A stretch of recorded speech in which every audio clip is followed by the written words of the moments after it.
If you've ever had the slightest desire to document your life, but you think your life is too boring or you're just doubtful about it, this video is for you. I started posting videos here on YouTube a year ago, a year and 4 months ago to be specific.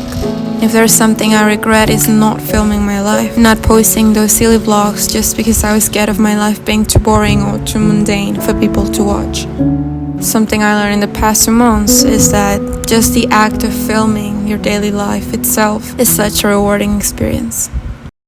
Fear of judgment is internal and rarely true. You see, right now I'm out of college, unemployed, so I don't do anything quite exciting or interesting enough, which is why I naturally fear no one will watch my videos. But now I've come to realize that you can do it for yourself. I understand that when you think about creating a YouTube channel, you think about reaching people, inspiring others, and creating a safe space. Your own community, or at least that's how I feel about it. But there's something so enriching about just documenting.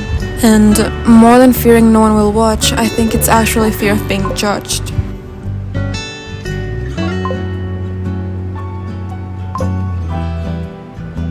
I fear people judging me for who I am, for what I do and what I don't, for being unemployed, for I don't know. But I realize this is just an internal fear we have. No one really cares that much.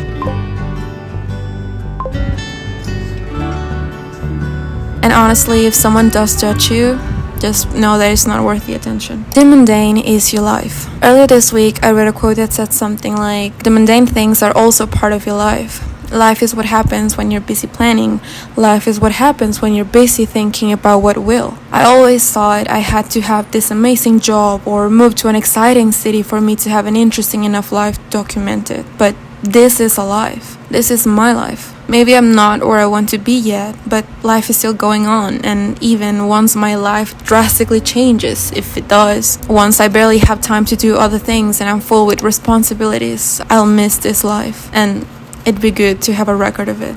I don't know if this happens to you, but sometimes what sparks something in me is just seeing humans being humans, doing mundane things, recording their mundane life. I love watching that type of videos. There's just something so beautiful about that. But I think we're so conditioned into thinking that life is those amazing trips, that extravagant job at a big corporate, social events, or getting a brand new car. Don't get me wrong, that's also part of your life, but it's not the only thing that composes life. And now I find some beauty in daily activities too. Your past self can comfort your present self. If you watched my last video, you'll know that I'm currently going through a breakup. Well, a few weeks ago I found my journal from 2021. I was also going through a breakup back then. There was something extremely special in reading my own words. First, because it felt like a hug, but secondly, because it was proof that I've gone through this already and survived. It was as if reading my own journey made me feel like I wasn't alone this time. Melissa from 2021 was giving me advice through her words.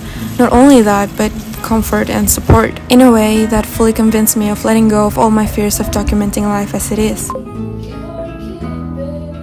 If I'm being honest, I would have loved to document that journey back in 2021. I think it would be of huge help right now that it's all feeling confusing and numb. My own words helped me navigate through this hard time. A video would have been even more meaningful for me. And his wife Miranda, her daughter Catherine. Did he just say Pamela, no spiritual stuff anymore?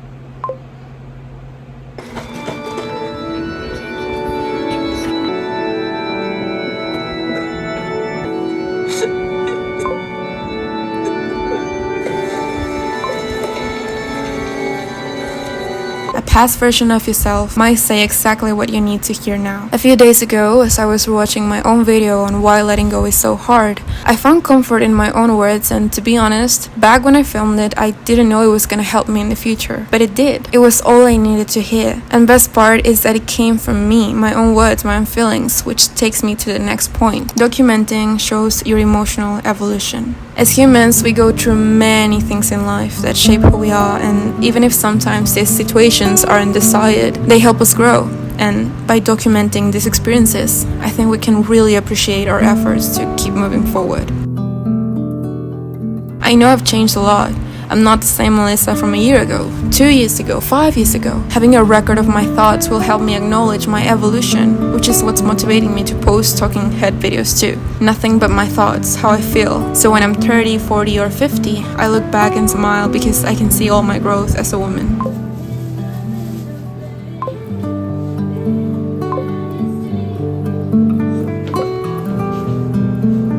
As for the breakup, a few months from now, I look back in time, watch myself going through this breakup and celebrate my strength.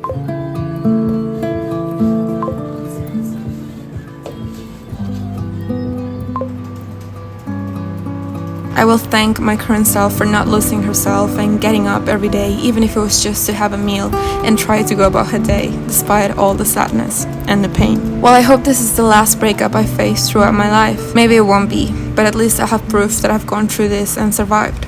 And even if different hardship comes, I know I'll be fine. I also look back in time and celebrate the little things, the happy ones like buying a new case for my phone or having my favorite meal. But I can't stress enough how magic capturing your life is, however it looks. Lastly, while all my points are focused on documenting your life for yourself, in my opinion, watching others be human helps us feel less alone. There's something so vulnerable in watching others go through the same as we are. Same struggles, same challenges, same joys. That's the beauty of humans. We connect through our experiences, through our stories. So, will you share them with the world?